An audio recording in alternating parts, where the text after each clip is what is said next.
첫 번째 주제, 내용에 휩싸인 야당입니다. 이 문제와 관련해 함께 하실 두 분 모셨습니다. 고재열 시상기자 자리하셨습니다. 네, 안녕하십니까. 내용에 빠지나 마나 지지율은 4%인데 우리가 저걸 할 필요가 있을까요? 어른이들은 싸우면서 자라니까요. 예, 네. 싸우면서 망하는 것 같은데. 자, 백성문 변호사 자리하셨습니다. 네, 안녕하세요. 백성문 변호사입니다. 어제 우리 같이 방송하는 김태현 변호사가 하는 채널 A를 봤거든요. 네. 탑10 뭔가 있는데 네, 있죠. 거기서 뭐 유해가 태국기 흔들고 막 그러니까 진행한 사람이 그러대요. 흉내 그만 내시고요. 제대로 까이는데. 그렇죠. 제대로 뭐 요즘에 좀 힘들어합니다. 예, 우리 쪽 방송 나가고 그래서 그럴 수 있어요. 그런가요? 예, 전향한 것처럼 모여갖고 못 알아듣는 얘기죠? 네. 우리 국정원 출신입니다. 자, 고재열 기자님. 네. 싸움 보는 재미가 좀 쏠쏠해요. 아, 근데 저는 제가 극중주의자라고 생각하지 않았는데 네. 싸우는 거 보니까 극중주의가 되더라고요. 아, 그걸 중심에 들어서 보는 거 아니에요? 아, 국정주의자. 이 뭐 홍준표 대표나 류호의 최고위원 싸우면서 도대체 누구 편을 들어야 하는 건지. 아니, 그거로 싸움의 재미를 막 붙일 무렵에 끝날 무렵이 되니까 네. 막장 드라마 2가 시작이 돼요. 그쪽은 이제 자유한국당 쪽은 나쁜 시아버지하고 악독한 며느리의 싸움 정도라면 예. 또 이쪽에서는 이 형제들 유산 상속전 뭐 비슷한 그런 양상인데요. 지금 안철수 대표는 아주 적극적으로 통합 행보를 이제 대놓고 들어가 있고, 그리고 박정천으로 일컬어지는 박지원, 정동영, 천정배 이분들은 이제 또 아주 또 대놓고 맡고 있는 그런 형국인 것 같습니다. 그리고 지금 어쨌든 통합에 필요한 절차적 절차들을 돌입을 했고요. 그래서 이에 대해서 반대하는 이제 호남 의원들은 이제 실력 저지로 들어가는 그런 국면이라고 볼 수 있을 것 같습니다. 예. 자, 그런데 일단 자유한국당 얘기를 먼저 좀 해봐야 되는데, 홍준표 대표가 자신을 비난하는 유여해 최고에게 주막집 주모 푸념 들을 시간 없다. 그 2탄이에요. 이게 1탄은 일탄도 사이코패스. 아, 그렇죠. 1탄 1탄이 사이코패스. 사이코패스가 있었고 주막집 주모의 푸념을 들을 시간이 없다. 왠지 딱 그 정확한 표현 같아요. 느낌이. 굉장히 뭐가 확 온다 그러더라고요. 예. 어디. 그러니까 홍준표 대표가 뭐 나쁘게 얘기한 막말이지만 또 다르게 얘기하면 확 꽂히게 되는 또 그런 그러면 이게 멘트들이 많으니까요. 비유의 달인이에요. 계산된 발언이시죠. 그렇죠. 그러니까 홍준표 예. 대표 생각에서는 그런 것 같아요. 그러니까 자유한국당이 사실 유여의 최고위원 되고 나서 이게 보수로서의 뭔가 가치를 보여주는 게 아니라 예. 개그만 보여준다, 뭐 우스갯소리 이런 얘기들이 있었어요. 그러니까 유여의 최고위원이 스포트라이트를 받는 게 자유한국당의 인기가 좋아지는 게 아니라 어떻게 자유한국당이 보수를 표방하는 사람들이 저럴 수 있지? 그리고 자꾸 이미지가 전이가 되다 보니까 그렇죠. 홍준표 대표 입장에서는 굉장히 부담스러웠던 것 같아요. 근데 저는 이제 유여의 최고위원한테 꼭 좀 드리고 싶은 말씀이 있는데, 지금 뭐 폭로전 나는 잃을 게 없다, 뭐 계속 지금 SNS에 아주 홍준표 대표의 최전방 저격수로 지금 나서 있는 상황인데, 잃을 게 없는 건 맞아요. 뭔가 이러는 게 있어야지. 근데 스펙이 좋은 것도 아니고. 사실 저는 정치 도의상 예. 유해 최고가 사실 자유한국당에 저 들어가고 사진을 봐. 나서 어떻게 저렇게 안 좋은 사진만 우리 이게 악의의 편집인데 저거. 아니 유해 최고가 저거보다는 좀 낫지 않나요? 근데 너무 펑펑 울고 있는데 그런 그것도 사진인데. 밑에서 잡으면 모든 인간이 좀 추하게 잡혀요. 그렇죠. 원래 셀카 각도 약간 위에서 찍어야 되잖아요. 근데 이제 유해 우리 최고가 어쨌건 저 김도영 PD 좀 문제가 있네 저기. 계속 홍준표 대표 옆에 딱 붙어 있었죠. 예. 지금까지 홍준표 대표가 그간 막말한다고 유해 최고가 뭐라도 한마디라도 한 적이 있었나요? 예. 근데 갑자기 본인 이제 당협위원장 날아가고 나니까 우리나라 최고 막말러가 홍준표 대표다라고 하면서 지금 이 쏟아내는 게 예. 사실 저는 모르겠습니다. 이 두 분이 뭐 누가 옳고 그르다의 문제가 아니라 이게 정치도의상 이게 맞는 행동인지 유해 최고위원도 좀 그런 생각이 드네요. 두 분이 옳고 그러다가 아니라 두 분이 다 그러죠. 제가 극중주의자에서 예, 우리끼리 즐겁게 지내면 네. 시청자분들이 화내요. 자, 시청자 여러분들께서도 샵5490으로 다양한 의견 문자로 보내주시기 바라겠습니다. 지금 이 순간 페이스북 라이브로도 시청하실 수 있습니다. 개그 콘서트부터 재미있는 품격 높은. 아니 근데 제가 이제 궁금한 게 네. 고재열 기자는 제 질문에 답하시오. 네. 미리 얘기하지 말고요.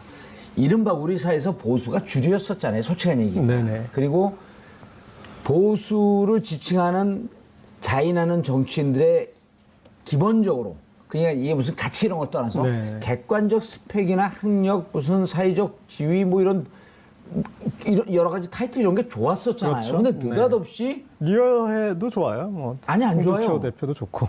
다 가라예요. 방송에서 가라가 뭡니까? 가라. 짭이 뭐죠? 짝퉁으로 해주시죠. 그러니까 다 확인되지 않은 경력들이에요. 예. 예. 연수원 교수도 아, 연수원 아닙니다. 그건 제가 꼭 말씀드려요. 아니 연수원 뭐 연수원 교수인데 연수원이라는 학원이 부천에 있어요. 사법연구원이에요. 사법연구원. 사법연구원 그렇지. 네. 저도 헷갈렸는데. 사법연수원이 아니라 사법연구원 교수. 그걸 다 연수원으로 착각하거든요. 예. 그게 부천에 있는 학원 이름이에요. 사법연구원이라고 하는. 네네. 예. 얘기하세요. 지금. 지금 이제 막장 드라마 형국이지 않습니까? 근데 네. 막장 드라마가 이게 성북동 시어머니가 있고 청담동 시어머니가 있어요. 이제 이 청담동 시어머니가 우리가 생각하는 이제 통상적인 막장 드라마, 그냥 이 속을 긁는 생각나는 대로 이 하는 이제 그런 졸부에. 성북동은 왠지 좀 뿌리가 있는 것 그렇죠. 같고 청담동은 거기는 말을 이렇게 자제하면서 말려 죽이는 그런 스타일이고. 청담동은 왠지 벼랑 다 쏟아내는, 졸부 김치 싸다기 예. 이런 스타일인데 지금 홍준표 대표는 계산된 발언이라고 그랬는데 이게 계산이 좀 잘못 어긋났어요. 뭐냐면 지금 유여의 최고가 홍준표 대표를 공략하는 지점 중에 하나가 그런 여성들에게 마초, 그러니까 여성들의 거부감을 자극하고 있거든요. 예. 마초고 꼰대다. 그런데 거기다 대고 주막집 주모라고 한 거는 또 여성 비하잖아요. 그러면 이 이슈가 이게 그 페미니즘 이슈로 가면은 홍준표 대표는 저질러 놓은 게 쌓아놓은 게 예. 너무 많지 않습니까? 불리한 거예요. 그렇죠. 네, 그런데 그런데 안 가고 있어요. 그걸 다시 주막집 주모로 받아친 거는 제가 봤을 때 약간 좀 계산착오다. 그렇게 볼 수 있을 것 같습니다. 그런데 어쨌든 유여의 최고가 지역 주민들, 지역 지지자들과 함께 기자회견했는데 어르신 두 분밖에 없더라고요. 또 그 두 분들을 그렇게 끌어안고 울을 필요가 있었냐라고 하는 뭐 이런 댓글까지 있던데 어쨌든 네. 뭔가 지지를 이렇게 끌어가면서 싸워야 되는데 지지를 떨치면서 싸우는 듯한 그런 형국이 보여요. 지금 본인의 지지를 더 모으는 뭐 그런 모을 만한 그 정치인도 아닌 것 같고요. 그런 예. 계제도 아닌 것 같고 그냥 홍준표 대표를 조금이라도 깎아내릴 수 있다면 우리 이렇게 모임에서 하다 보면 저런 식으로 웃겨서는 본인 이 이미지 다 망가질 텐데 하는데 이 한 몸 던져서 분위기 한번 살려보자고 그냥 막 던지는 분 있지 않습니까? 예. 지금 뭐 그런 형국이라서. 아무 말 대잔치. 예. 그러니까 류해 최고위원이 어쨌건 태극기 집회 이후에 좀 화제는 됐죠. 예. 그래서 사실 완전 정치신이 어쨌건 최고위원까지 제1야당 갔어요. 최고위원까지 갔으니까요. 근데 유해 최고가 분명히 크게 착각을 하고 있는 게 자기가 이 정도로 국민들의 지지를 많이 받고 있다라고 착각을 하는 것 같아요. 그게 뭐냐면 보통 유해 최고가 방송에 나왔을 때 방송에 아이템이 선정될 때 보면 대부분은 비난 아니면 조롱 쪽이에요. 유해 최고가 뭔가 정치적으로 탁월한 무슨 감각을 보였다는 이런 내용은 메시지인지. 전혀 메시지 같은 건 전혀 없었고 뭐 최고위원 뽑을 때 그 신발 벗고 들어가서 얘기하고 그다음에 갑자기 태극기 휘둘러서 노래 부르고 그다음에 태극기 집회였다가 깃발로 맞고 뭐 그러다 어디 가서 또 울고 이번에도 또 울고 그러니까 유해 최고가 정치인으로서 보여준 건 단 한 개도 없어요 지금까지. 근데 마치 본인이 지금 엄청나게 대단한 사람이 된 거라고 착각을 하고 본인이 지금 이렇게 정치 거물이 돼가니까 홍준표 대표가 나를 견제해서 밀어냈다 이렇게 생각을 하는 거예요. 그러니까 국민들이 생각할 설득력이 때는 있네. 전혀 지금 이게 유해 최고의 생각인 거고요. 국민들의 생각은 그렇지가 않다 보니까 지금 현재 뭐 유해 최고가 뭐 굉장히 비장하게 뭐 홍준표 대표와 싸우겠다라고 하는데 댓글 한번 보세요. 제가 그 댓글 언급하기도 좀 민망한 류의 댓글만 그런 댓글들만 나오는 건 정치인으로서 보여준 게 없기 때문인데 본인은 그걸 전혀 모르고 있는 것 같아요. 그런데 제 친한 친구가 막장 드라마 이 PD인데 그런 얘기를 하더라고요. 그러니까 이렇게 막장 드라마에서는 왜 그렇게 그 소리 지르는 사람이 많고 뭐 이렇게 또 질질 짜고 뭐 왜 그래 그랬더니 야 재열아 아줌마들이 막장 드라마 언제 보냐? 그래서 청소기 돌리다 보고 설거지하다 보는데 한 번씩 3분에 한 번씩 소리 지르고 욕하고 때리고 그래야 고개를 돌린다고. 그게 우리 시청률이다. 근데 지금 유여의 최고가 하는 거 보면은 딱 똑같지 않습니까? 3분에 한 번씩 지금 3일에 한 번씩 소리 지르고 또 눈물 흘리고. 아니 저는 그 친구가 이름 부른 게 너무 재밌어요. 재열아 그런데 그만 재열아. 네. 아니 그런데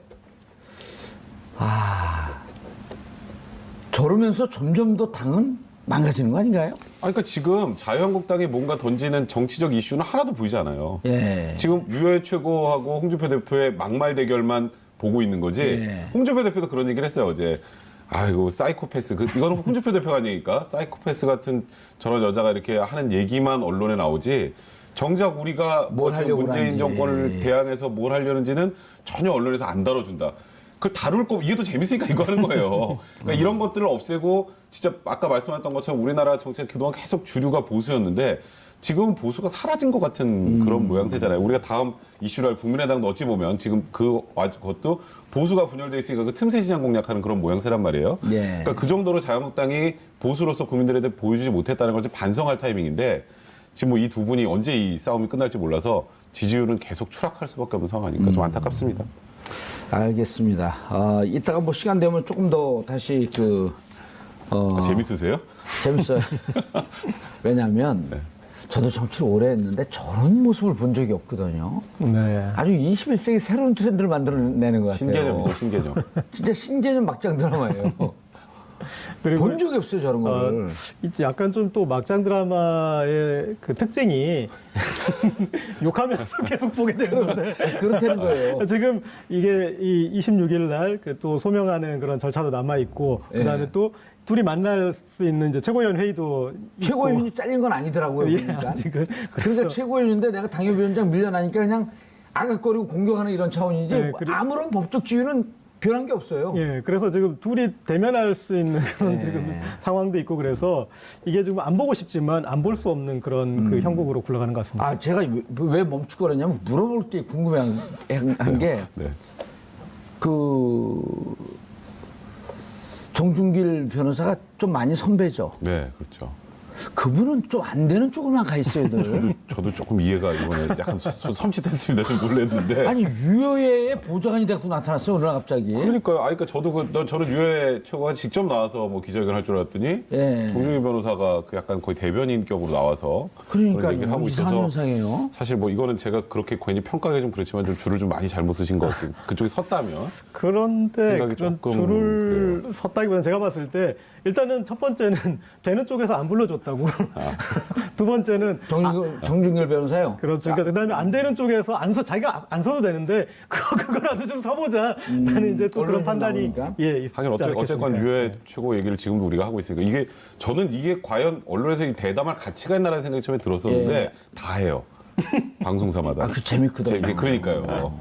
또 우리만의 뭔가 독특한 우리 게 원래 다른 없을까요? 순서가 다른 그렇죠. 거가 먼저였는데 이거부터 하잖아요. 뭔가 지금. 독특한 게 없나 하고 자꾸만 우리가 막 끄집어내고 네. 창의력을 발휘해서 정준기라고는 둘이 왜 언제 아니 우리 그 제 프로그램에서 만난 게 네. 가장 근대에 만나고 거기서 케미가 이루어진 것 같은데.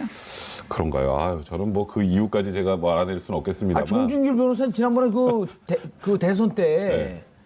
안철수 문제 갖고 그러다가 안철수 몸 조심해라. 그러니까요. 금태섭 변호사한테 네. 금태섭, 정준길 또 최강호 이게 대학교 동기 동창들 아니에요. 그러니까요. 근데 참 안 풀리시네요. 지금 상황을 보니까 저도 기자회견을 보고 굉장히 놀랐는데 사실 뭐 지금 기자회견에 대해서 유해진 최고가 하는 발언에 대해서 발언도 정당성이 있게 느껴지는 건 하나도 없고 예. 지금 뭐 홍준표 대표는 어쨌건 본인은 지금 언론에서 이런 것만 쓰는 걸 투덜거리시곤 있지만 본인도 역시 뭐 주막직 주모니 뭐 이런 얘기들을 뱉어내면서 저격 중이시고 이게 진짜 저는 사실 이제 뭐 자유한국당을 뭐 조롱하고 싶은 생각은 전혀 없는데 그래도 일단 우리나라 정치가 좀 이렇게 좀 좋은 모습으로 가려면 보수의 보수는 날개가 살아나야죠. 확실히 살아나야 그럼요. 되는데 보수가 살아날 기미는 없는 것 같고 자꾸 막장 드라마만 찍고 뭘 얘기하고 있는지 모르고 있는 그런 상황이 참 안타깝습니다. 예. 자유한국당 이렇게 되면 점점 어려워지는 거 아닐까요? 뭐 어떻게 살아날 이러고 지방선거 어떻게 치르겠어요? 지방선거 치를 때 그 선거운동하면 그 유효의 그때는 이제 전 최고가 되겠죠. 전 최고가 가는 데마다 고춧가루 뿌릴 거 아니에요. 저는 지금 이제 우리 사회가 정권 교체에서 주류 교체로 가는 과도기인 것 같아요. 근데 보수가 저런 형국이 될 수밖에 없는 것 중에 하나가 뭐냐면 우리가 한국 축구 문제 얘기하거나 그럴 때 늘 하는 얘기 중에 하나 그겁니다. 세대 교체에 실패했다. 그러니까 보수는 세대 교체를 안 했어요. 그분들이 끝까지 그냥 늙어 죽을 때까지 우리가 다 해먹는다라는 마인드를 가지고 계시다가, 그러니까 우리가 뭐 보수는 부패로 망하고 진보는 이 분열로 망한다고 그랬는데 네. 이 보수는 이거 끝까지 해먹는 거 이것 때문에 지금 그분들이 다시 되돌려 받기에는 너무 노세에 있는 거죠. 그러니까 국민들이 다시 지금 이제 홍준표 대표가 표상하는 게 바로 이제 그런 모습인 것 같고, 네. 거기에서 지금 단순하게 정권 교체가 된 것이 아니라 주류 교체가 되는 주류 교체 되는 양상이 보수가 세대 교체를 하지 않았기 때문이다. 그러면 보수가 세대 교체를 누구랑 하려고 그랬냐 했더니 저런 대표적인 게 류여해 최고위원이 아니니까, 이게 뭐 좀 여자 홍준표라고 그래서 제가 봤을 땐 여자 변희재예요. 그러니까 픽업한 게 그렇게 와서 그냥 좀 꼭두각시 노릇이나 잘할 그런 픽업을 좀 해준 거죠. 세대 교체를 하지 않고 예. 좀 정말 인재를 연구원이 아니라 연수원에서 데려오는 게 그렇지 않고 그런 식으로 그냥 당장 써먹기 좋은 액터를 데려왔다가 써보니까 연기가 너무 오버가 심한 거예요. 그러니까 버리는 카드로 바로 잘려버리려고 하니까 여기서 사단이 난 거지 않습니까? 그래서 주류 교체, 거기에서 나타나는 세대 교체, 보수의 세대 교체 문제가 세대 교체 실패하고 네, 터진 설득력이 것이라고 있네요. 봅니다. 지금 그 단순히 정권 교체가 아니고 주류 교체, 그러니까 보수가 주류 있던 사회가 중도나 중도 좌파, 중도 쪽, 네. 진보 쪽이 중심이 돼서 다시 새로운 우리 사회의 주류로 뜨고 있는 와중에 이 주류 교체가 될 때 또 같이 비슷한 정도의 대응을 하고 맞서 싸우려면은 그 진영 내부에서 세대 교체가 좀 그렇죠. 이루어졌어야 되는데 예. 진보 진영은 어쨌든 뭐 386이 여전히 해먹는다라고 하는 얘기가 있지만 새로운 정치 세력들이 많이 들어왔잖아요. 그렇죠. 네. 그러니까 양 학교 비교하게 되면은 1, 2, 3학년인데 한 학교는 신입생 잘 들어왔고 한 학교는 신입생 거의 완전히 농사가 망한 거예요. 예. 신입생을 안 뽑은 거죠. 안 뽑은 거죠. 그냥 그리고 2, 3학년이 그냥 왔다 갔다 하면서 신입생 역할을 하는 거예요. 계속 졸업도 안 해요. 복학생들이 계속 졸업 안 하고 예. 계속 다니고 있는 거죠. 홍준표쯤 되면은 대학교 3학년으로 따지면 이제 대학교 한 16학년쯤 되고. 그 설득력이 있네. 세대 교체 실패다. 네, 그게 또 어디서 나타나냐면 보수 언론에서도 나타납니다. 맞아요. 네, 그러니까 보수 언론에서도 지금 방송사 파업으로 인해서 뭐 꼭 방송사가 진보 언론이라고 이렇게 볼 수는 없겠지만 어쨌든 보수가 아닌 다른 언론사에서는 그 파업을 한 큰 덩어리, 정말 몇백 명, 몇천 명의 그런 이제 신진 언론인 덩어리들이 보수와 어떻게 보면 좀 대척점에 있는 그 그룹핑이 돼 있지 않습니까? 그런데 거기에 대척점에 있는 보수의 어떤 중견 언론인 집단 전혀 보이지 않습니다. 지금 우리가 일컬어지는 보수 언론이나 지금 목소리를 내고 있는 사람들은 대부분 60, 70대예요. 마치 지금 북한의 김정은 정권을 떠받치고 있는 그런 이 어르신들처럼 혁명 1세대들. 예. 근데 그런 형국이 돼서 이 후유증이 제가 봤을 때는 뭐 당분간은 계속 나타나지 않을까 싶습니다. 그러겠네요. 알겠습니다. 자, 이제 국민의당 얘기를 좀 넘어가 봐야 되는데 안철수 국민의당 대표가 통합으로 가는 길에 승부수를 띄웠다. 자, 이거 뭐 내용을 다들 알고 있는데 이 부분을 한번 변호사니까 이 부분을 한번 좀 다뤄봐야 될 것 같은데 전당원 투표를 제안했다? 네. 근데 당원당 유성이 없어요, 전당원 없죠. 투표자가? 그러니까 지금 일단 그 안철수 대표 측이라고 할게요. 안철수 예. 대표 측에서는 어찌됐건 국민의당의 주인은 우리니까 최소한의 절차적 정당성을 확보해서 이제 통합을 하기로 결정을 하고 그 이후에 전당대회를 열겠다라는 입장인 것 같아요. 그러니까 이게 당원 단계가 없지만 그래도 당의 주인은 당원들이니까 당원들의 의사를 한번 물어보고 이게 맞겠구나라고 하면 통합하려는 전당대회로 가서 그다음에 통합을 하겠다는 입장인데 이제 반대하는 쪽에서 보면은 아니 그 당신 대표될 때 했던 거잖아. 그러니까 당신 대표될 때 했던 거대로 거기다가 의원은 호남 계원들이 많지만 원외 당협위원장은 전적으로 보면 국민의당 간판보다는 합치는 게 낫거든요. 그러면 결국 전당원 투표하면 당연히 통합하자는 쪽으로 나올 거고 예. 그러니까 결국 그게 꼼수 아니냐. 그러니까 이게 결국은요. 당 간판을 누가 가지고 어느 쪽이 나가느냐 싸움이 돼버린 지금 형국인데 안철수 대표가 먼저 치고 나온 건 내가 당 끝까지 갖고 가고 나한테 반대하는 사람들 나가서 당신들이 살림을 차리든지 그건 당신들 마음대로 해. 그래서 사실 어제 의원총회도 안 나온 거라고 봐야죠. 예. 그런데 이렇게 당원당 규상에는 그러니까 13조를 봤더니 당의 해체, 합당 결정은 전당대회에서 한다 이렇게 되어 있거든요. 네. 근데 이제 5조에 또 보면은 당무위원회에서 위임하거나 위탁한 사항에 대해서는 전당원 투표제로 할 수 있다. 그냥 당무위원회에서 우리 통합을 전당원 투표제로 붙이자라고 의견하면 되는 거예요. 네. 근데 또 그렇게 하고 통합의 의결을 하더라도 전당 그 투표제에서 그건 의견만 묻는 거다. 결국은 전당대를 또 고쳐야 된다. 그렇죠. 예.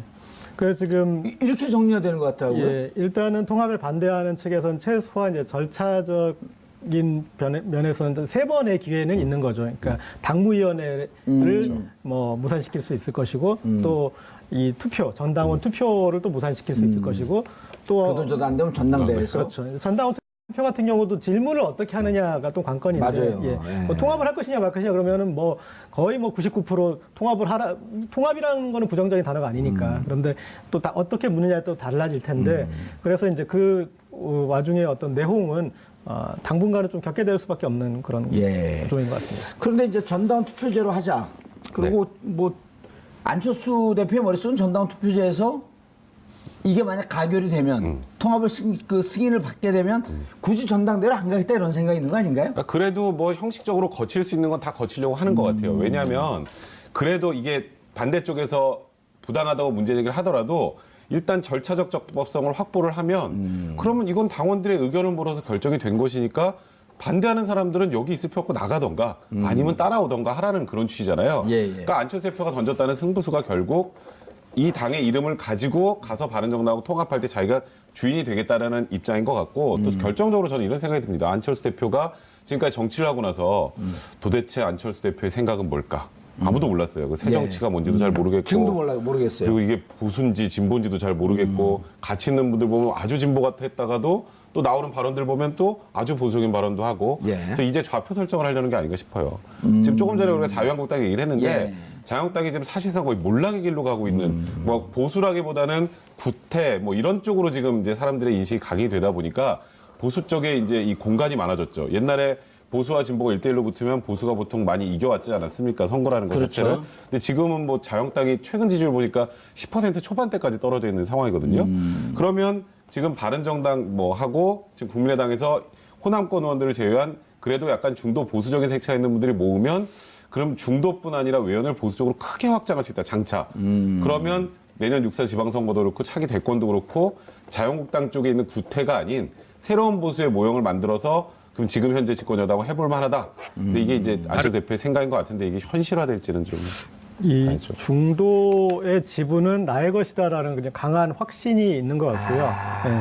그럴 수 있겠네요. 그리고 본인을 정치의 영역으로 끌어들인 것도 그 중도층이 나를 정치로 불러낸 것이다 하고 그리고 이제 2016년 총선, 그 2017년 대선에서 이 상당히 본인이 지지부진하던 것이 막판에 끌어올리고 그리고 일정한 총선에서 성과를 내고 그 대선에서도 어쨌든 20%를 이렇게 확보할 수 있었던 그게 중도층을 끌어들여서 된 거 아닙니까? 그래서 그 본인에게 어쨌든 중도 지분은 20%는 있다라는 그런 강한 확신이 있는 거예요. 근데 지금 정당 지지율 이렇게 분포로 봤을 때 20%를 확보했을 때는 단숨에 제2야당이 되는 거지 않습니까? 지지율로 봤을 때. 예. 그래서 그리고 실제 지금 조사를 해보면 뭐 편차는 있지만 15%에서 20% 차이 사이에 그런 이 통합당에 대한 지지가 있으니 이거는 본인 입장에서는 안 갈 수 없는 길 반드시 가야 되는 길이고 그리고 말씀하셨듯이 이런 절차적 합리성이나 이런 것들을 이렇게 가는 것들은 지금 이 안철수 대표를 막는 박정천 같은 경우는 김대중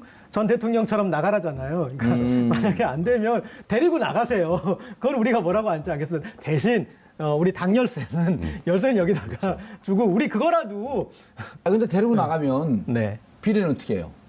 그러니까 그래서 이제 그 합의원을 문제가 출당시키는 조치를 해주던가 탈당하면은 오직 산실하니까 출당 조치 그게 출당을 그게 합의원이에요. 그게 합의원론 지금. 네. 나가면 우리가 다 출당 조치해줄게요. 소송을 걸게 되면은 그냥 완전 찢어지는 그렇지. 거고. 이제 합의원론이 이제 출당까지 다 시켜줄 테니까 나가서 차리세요. 이게 이제 아까 말씀하신 지금 호남 중진들의 입장인 겁니다. 이게 우리가 이런 정치 얘기를 하다 보면 국민들한테 좀 미안해요. 헌법을 외워야 되죠. 우병우의 죄목을 외워야 되죠. 최순실 박근혜 전 대통령의 죄목을 외워야 되죠. 그다음에 그 국정원의 정치개입 금지에 관한 규정도 알아야 되죠. 영장 전담 판사의 이름도 외워야 되죠. 그런데 이제는 당원 당규도 외워야 돼요. 당마다. 오늘 내가 당원 당규를 아침에 들여다보는데 한 줄을 못 읽겠어. 졸려갖고.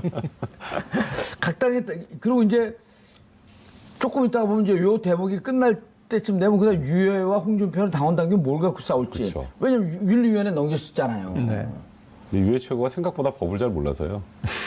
그래도 그 사법연수원 교수인데. 사법연구원. 연구원. 저는 심지어 예전에 유해 교수 제자냐는 얘기까지 제가 한번 들어서 저는 연수원이고요. 저는 연구원입니다.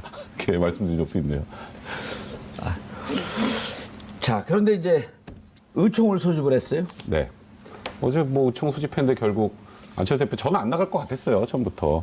기자회견하고 이제 통합에 반대하는 이제 호남 중진 의원들 입장에서는 와서 우리한테 설명을 해라. 당신 기자회견까지 했으니까 그럼 왜 통합을 해야 되는지 우리를 설득을 하든지 뭐라도 해야 되는 것 아니냐라고 했는데 이제 안철수 대표가 안 나갔는데 저는 안철수 대표가 기자회견에서 사실상 이혼 선언을 하고 나는 이제 더 이상 당신들을 설득하지 않겠다라는 메시지를 이때 던져놨기 때문에 네. 의총에 나가서 괜히 뭐 거기서 또 한 번 난리가 나는 상황을 연출할 필요가 있을까요? 안철수 대표 입장에서 그래도 그래서 안 한번 나온 그 거죠. 보면서 좀 설명을 좀 해주시죠. 네. 제일 왼쪽이 누군가요?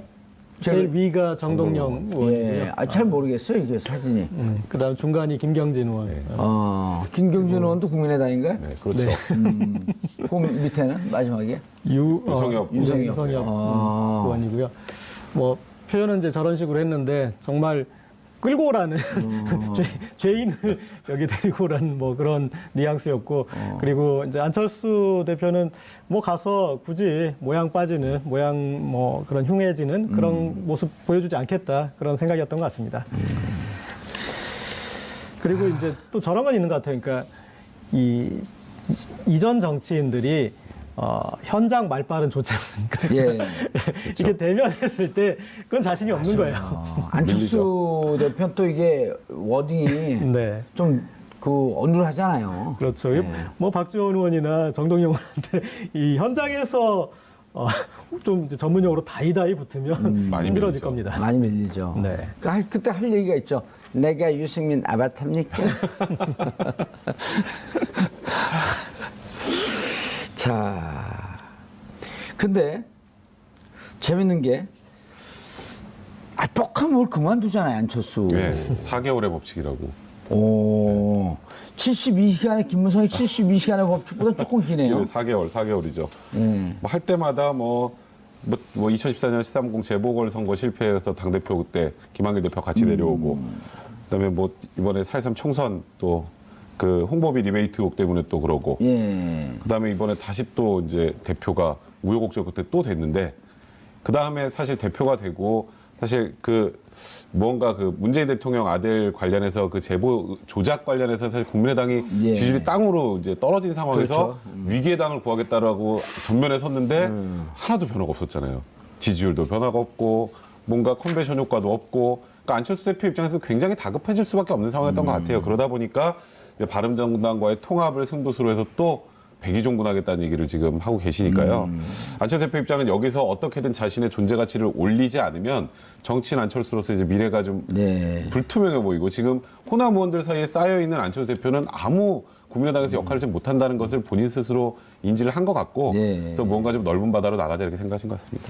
근데 안철수 대표는 사퇴 전문이지 않습니까? 네. 근데 은퇴 전문이 또 있어요.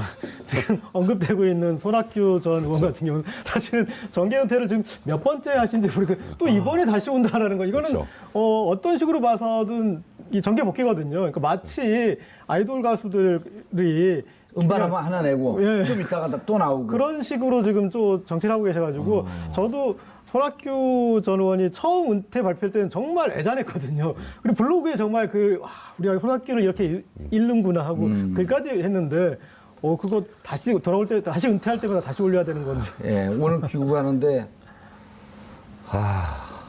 어느 편에 쓸까요?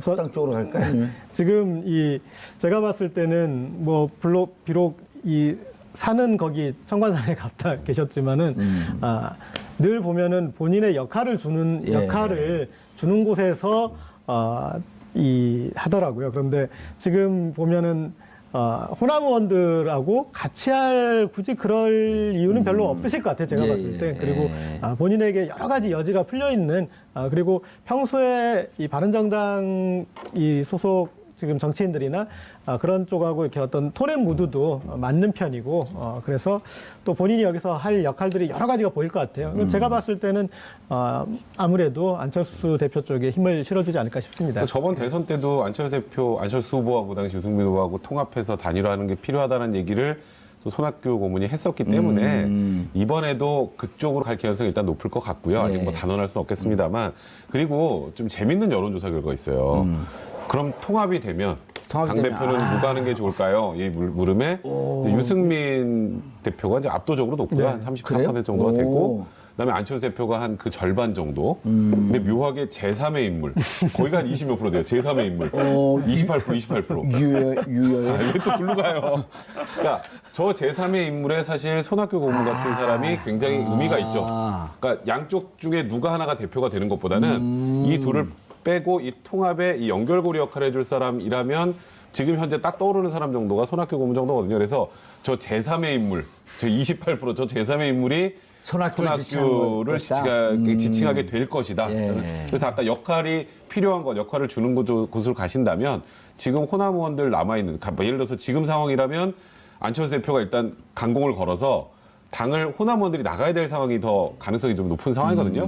그럼 굳이 거기 나갈 때 또 손학규 의원이 따라 나가는 것보다는 이쪽에서 통합적으로 진행을 할 때 뭔가 역할을 할 가능성이 높지 않을까 생각됩니다. 손학규 전 의원 입장에서는 바른정당은 어떻게 보면 친정 같은 곳이잖아요. 그렇죠. 본인이 떠나왔던 왜요? 예전에 한나라당에 바른정당이 네, 같이 그러네요. 있었기 때문에 예. 그래서 친정과 시댁이 같이 합쳐지는 또 형국이라서 본인에겐 좀 되게 친근할 것 같아요. 손학규 대표가 저 제안을 받으면 받을까요? 전 무조건 받는다고 보는데요. 그러니까 그때 그 책임 총리제 막 그 촛불 전국의 와중에서 책임 총리제 나왔을 때 솔깃. 받겠다. 뭐 역할을 주어주면 하겠다 하면서 책임 총리를 받을 것처럼 그랬거든요. 그게 이제 일각에서는 진보나 좌파 진영에서 박근혜 대통령 생명 연장의 꿈을 실현해 주는 거기 때문에 들어가면 안 된다. 그런데 그렇죠. 손학규 대표는 허허허 운명이라고 생각하겠습니다. 이러고 갔겠죠. 네. 우리가 오늘 그 모두각이에요. 전체 분위기가. 나오는 사람 다 까니 그냥. 그래서 극중주의로 가야 되는데. 네. 그거에 중심에 쓰는 거예요. 극중주의자를 뭐라 그러는지 아세요? 관종이요. 그게 중심에 서고 싶어 하는 사람들. 부정하진 않겠습니다. 다만 머리가 조금 더 길으면 김어준이 되겠어요. 살도 조금, 체중을 좀 돌리셔야죠. 아니 근데 손학규 대표는 참 이해가 안 되네. 이 정치가 이렇게 난해한 적이 없어요. 그런데 저는 그 손학규 전 대표를 예전에 100일 대장정이나 그런 걸 했던 적이 있지 않습니까? 예. 그러니까 그때 한번 이제 조금 현장 취재를 가봤어요. 그러면 100일 동안 진짜 계속 뭐 농사 짓고 어디 가서 뭐 볼트 조이고 정말 이 일만 하는 일정으로 다녔거든요. 그런데 저는 이제 학자 출신이고 그리고 되게 어떤 그런 좀 선비적인 그런 면모가 있으신 분으로 봤는데 현장에 가보니까 정말 몸이 탄탄하더라고요. 네, 그리고 그 어떤 뭐 체력이나 운동도 또 했었어요. 예, 체력도 그렇게 좋고. 좋으시던데 보니까 좀 지구력, 그러니까 100일 동안 계속 진짜 이 보통 정치인들이 현장에 가서 할 때 한 사진 찍는 뭐 한 30분 정도 하고 나머지는 그냥 사람들하고 수다 떨고 그렇게 하는데 정말 그 하루를 풀로 노동으로 이렇게 채우는 그런 모습 보면서 정말 체력과 끈기가 좋다 했는데 정치적 체력과 끈기도 좋으신 것 같습니다. 네. 예. 이제 손학규 대표가 귀국하고 근데 저게 국민의당이 첩첩산중 아니에요? 그러니까 지금 전당 투표를 어떻게 하고 설문지를 어떻게 꾸리냐에서부터 부딪힐 거 아니에요. 그러니까 그 부딪히는 거를 그냥 정면 돌파하겠다는 거잖아요, 안철수 대표는. 그러니까 이 과정에 생기는 불협화음은 당연히 생길 수밖에 없는 거고, 예. 다만 이게 어떤 방식으로 우여곡절 끝에 통합 결정에 대해 통합을 하고 나면 미지의 큰 세계가 열린다는 거예요. 그러니까 그게 이제 결정적으로 제가 말씀드렸던 것처럼 지금 자유한국당으로 표방되는 보수가 붕괴돼 있기 때문에 예. 저게 갈 곳이 너무 많아요. 지금 진보 쪽으로는 사실 안철수 대표가 발붙일 곳이 거의 없는데 저길 가서 무언가 새로운 걸 보여주면 지금 예상되는 뭐 통합의 시너지가 지금 단순 지지율 학교보다 높으면 15에서 20 얘기가 나오지만 그보다 훨씬 더 큰 걸 꿈꾸는 거죠. 그 와중에 이제 손학규 고문도 아마 비슷하게 생각을 하실 겁니다. 지금 아예 대놓고 보수로 간다라고 하기 쉽진 않아도 지금 몰락한 보수에 맞서서 건전한 중도 보수, 중도 실용주의 노선을 표방하면 얘기가 될 것 같거든요. 그러니까 그래서 지금 어찌 보면 안철수 대표가 좀 다소 안철수 대표 스타일과 다르게 무리해서 그냥 좀 질러 나가는 그런 형국을 보여준 것 같습니다. 지금 이제 제가 봤을 때는 국민의당 호남 의원들이 답답한 것은 이제 이런 상황이 됐을 때 사실은 이 민주당에서 더불어민주당에서 손짓을 해줘야 되거든요. 그렇죠. 그래서 그쪽하고 이렇게 갈라지게 되면은 그럼 우리랑이라도 합치자라는 이제 어떤 그런 정치 공학이 보여야 되는데 여기서는 전혀 그럴 생각이 없는 거예요. 그러니까 내년 지방선거 때까지는 그런 식의 어떤 인위적인 정계 개편이나 뭐 그런 것으로 인해서 우리가 그럴 필요가 없다. 그리고 이 남은 호남 의원들이 좀 이 더불어민주당 정치인들한테 부담스러운 게 이분들이 복학생 비슷한? 내가 지금 현역 4학년인데 갑자기 나보다 한 2, 3년 더 학번 높은 사람들이 우르르 들어오면은 그 자리가 본인들의 역할이 없어지잖아요. 그리고 그분들이 좀 뭐 대가 셌으니까 그래서 지난 대선 기간 이럴 때도 추미애 대표나 고생들 많이 했잖아요. 근데 그분들이 다시 생각만 해도 오합지졸이라는 표현을 썼었나요? 상급기를 오늘 아침 라디오에서 추미애 추미애 대표가 표현한 건데 오합지졸이라고 표현을 썼죠. 국민의당 상황을 보고 호남 지역의 중진들을 보고. 그렇죠. 그러니까 그분들하고 상급기를 또 하고 있는 거죠. 그래서 이제 호남 의원들 입장에서는 답답한 거죠. 왜냐하면 이 갈라지는 그런 그 힘이 있을 때 합쳐지는 힘을 그걸로 활용해야 되는데 맞아요. 도저히 지금 이제 그럴 길이 안 보이니까요. 자유한국당 얘기는 아까 했고요. 이게 설계를 어떻게 할 건지, 어떤 방식으로 조사를 할 건지, 전당투표를 하고 난 다음에 전당대회를 할 건지, 이런 게 복잡한 게 한두 개가 아니에요.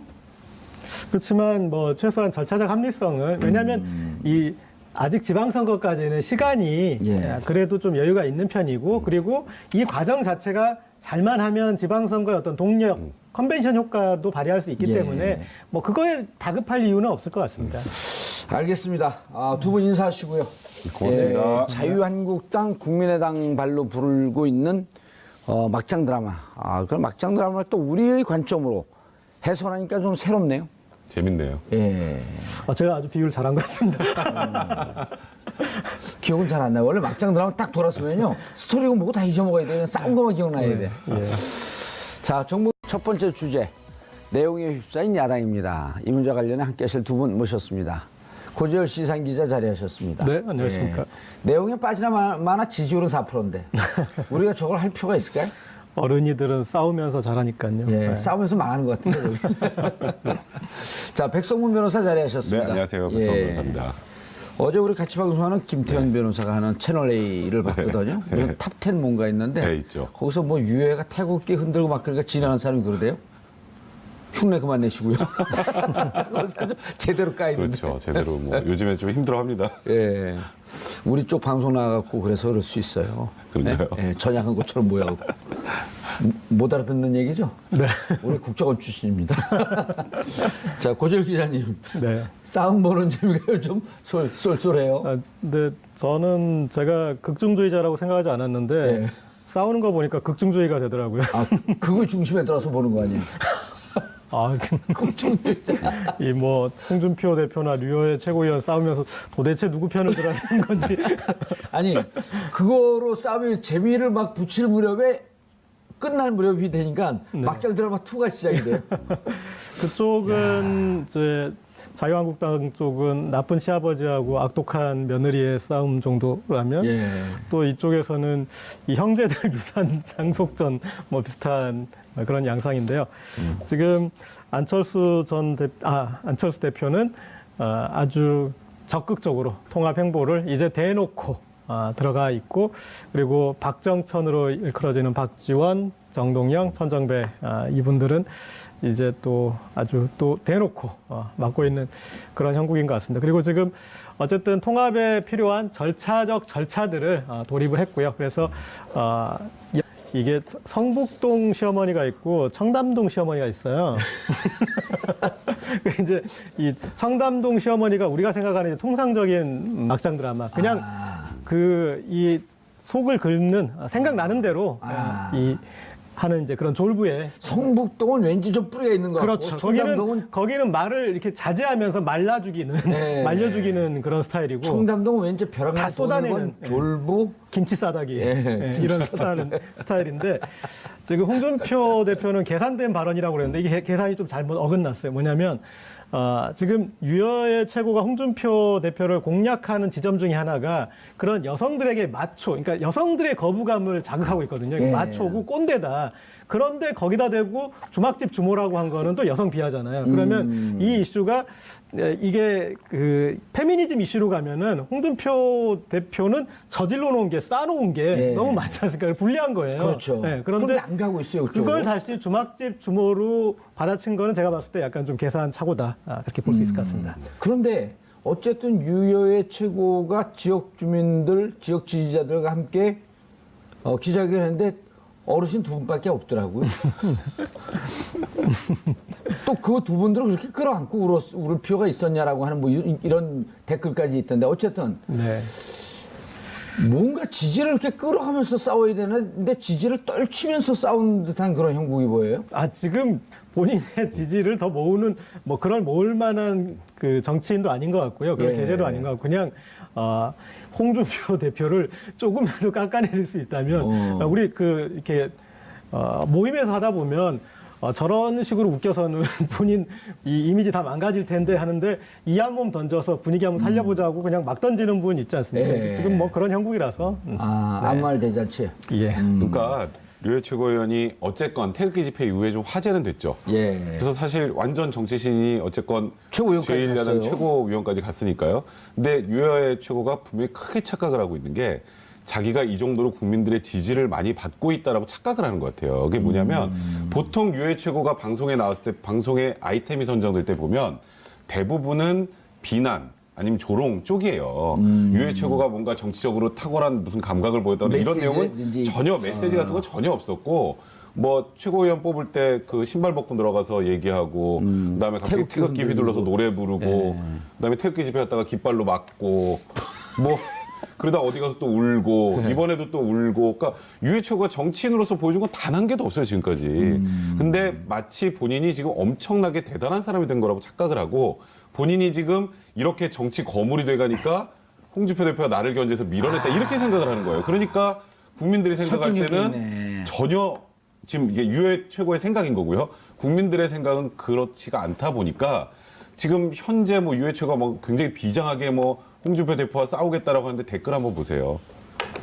제가 그 댓글 언급하기도 좀 민망한 류의 댓글만, 그런 댓글들만 나오는 건 정치인으로서 보여준 게 없기 때문인데 본인은 그걸 전혀 모르고 있는 것 같아요. 그런데 제 친한 친구가 막장 드라마 이 PD인데 그런 얘기를 하더라고요. 그러니까 이렇게 막장 드라마에서는 왜 그렇게 소리 지르는 사람이 많고 뭐 이렇게 또 질질 짜고 뭐 왜 그래 그랬더니, 야 재열아, 아줌마들이 막장 드라마 언제 보냐? 그래서 청소기 돌리다 보고 설거지하다 보는데 한 번씩 3분에 한 번씩 소리 지르고 욕하고 때리고 그래야 고개를 돌린다고. 그게 우리 시청률이다. 근데 지금 유여의 최고가 하는 거 보면은 딱 똑같지 않습니까? 대표 옆에 딱 붙어 있었죠. 예. 지금까지 홍준표 대표가 그간 막말한다고 유해 최고가 뭐라도 한마디라도 한 적이 있었나요? 예. 근데 갑자기 본인 이제 당협위원장 날아가고 나니까 우리나라 최고 막말러가 홍준표 대표다라고 하면서 지금 이 쏟아내는 게, 사실 저는 모르겠습니다. 이 두 분이 뭐 누가 옳고 그르다의 문제가 아니라 이게 정치도의상 이게 맞는 행동인지 유해 최고위원도 좀 그런 생각이 듭니다. 두 분이 옳고 그르다가 아니라 두 분이 다 그러죠. 제가 극중주의자에서 우리끼리 즐겁게 지내면 네. 시청자분들이 화내요. 자, 시청자 여러분들께서도 샵5490으로 다양한 의견 문자로 보내주시기 바라겠습니다. 지금 이 순간 페이스북 라이브로도 시청하실 수 있습니다. 개그 콘서트부터 재미있는 품격 높은. 근데 제가 이제 궁금한 게, 고재열 기자는 제 질문에 답하시오. 네. 미리 얘기하지 말고요. 이른바 우리 사회에서 보수가 주류였었잖아요. 솔직한 얘기. 네네. 그리고 보수를 지칭하는 자인하는 정치인들의 기본적으로 그냥 이게 무슨 가치 이런 걸 떠나서 객관적 스펙이나 학력, 무슨 사회적 지위 뭐 이런 여러 가지 타이틀 이런 게 좋았었잖아요. 그렇죠. 근데 느닷없이 뉴여해도 좋아요. 뭐 아니, 안 홍준표 좋아요. 대표도 좋고. 다 가라예요. 방송에서 가라가 뭡니까? 가라. 짭이 뭐죠? 짝퉁으로 해주시죠. 그러니까 다 확인되지 않은 경력들이에요. 예. 예. 연수원 교수도 아, 연수원 아닙니다. 그건 제가 꼭 말씀드려요. 아니 연수원 연수원 교수인데 연수원이라는 학원이 부천에 있어요. 사법연구원이에요. 사법연구원. 사법연구원 네. 그렇지. 저도 헷갈렸는데. 사법연수원이 아니라 사법연구원 교수. 그걸 다 연수원으로 착각하거든요. 예. 그게 부천에 있는 학원 이름이에요. 사법연구원이라고 하는. 네네. 예. 얘기하세요. 지금 이제 막장 드라마 형국이지 않습니까? 근데 네. 막장 드라마가 이에 대해서 반대하는 이제 호남 의원들은 이제 실력 저지로 들어가는 그런 국면이라고 볼 수 있을 것 같습니다. 예. 자, 그런데 일단 자유한국당 얘기를 먼저 좀 해봐야 되는데 홍준표 대표가 자신을 비난하는 유여해 최고에게 주막집 주모 푸념 들을 시간 없다. 그 2탄이에요. 이게 1탄은 일탄도 사이코패스. 아, 그렇죠. 1탄 1탄이 사이코패스. 사이코패스가 있었고 주막집 주모의 푸념을 들을 시간이 없다. 왠지 딱 그 정확한 표현 같아요. 느낌이. 굉장히 뭐가 확 온다 그러더라고요. 예. 어디. 그러니까 홍준표 대표가 뭐 나쁘게 얘기하면 막말이지만 또 다르게 얘기하면 확 꽂히게 들리는 또 그런 그러면 이게 멘트들이 많으니까요. 비유의 달인이에요. 계산된 발언이시죠. 그렇죠. 그러니까 홍준표 예. 대표 생각에서는 그런 것 같아요. 그러니까 자유한국당이 사실 유여의 최고위원 되고 나서 이렇게 보수로서의 뭔가 가치를 보여주는 게 아니라 예. 개그만 보여준다, 뭐 우스갯소리 이런 얘기들이 있었어요. 그러니까 유여의 최고위원이 스포트라이트를 받는 게 자유한국당의 인기가 좋아지는 게 아니라 어떻게 자유한국당이 보수를 표방하는 사람들이 저럴 수 있지? 그리고 자꾸 이미지가 전이가 되다 보니까 그렇죠. 홍준표 대표 입장에서는 굉장히 부담스러웠던 것 같아요. 근데 저는 이제 유여의 최고위원한테 꼭 좀 드리고 싶은 말씀이 있는데 지금 뭐 폭로전 나는 잃을 게 없다 뭐 계속 지금 SNS에 아주 홍준표 대표의 최전방 저격수로 지금 나서 있는 상황인데 잃을 게 없는 건 맞아요. 뭔가 이러는 게 있어야지. 근데 스펙이 좋은 것도 아니고. 사실 저는 정치 도의상 예. 유해 최고가 사실 자유한국당에 저 들어가고 사진이 봐. 나서 어떻게 저렇게 안 좋은 사진만 우리 이 악의의 편집인데 저거. 아니 유해 최고가 저거보다는 좀 낫지 않나요? 근데 너무 펑펑 울고 있는데 그런 그것도 사진인데. 밑에서 잡으면 모든 인간이 좀 추하게 잡혀요. 그렇죠. 원래 셀카 각도 약간 위에서 찍어야 예. 되잖아요. 근데 이제 유해 우리 최고가 어쨌건 저 김도영 PD 좀 문제가 있네 저기. 계속 홍준표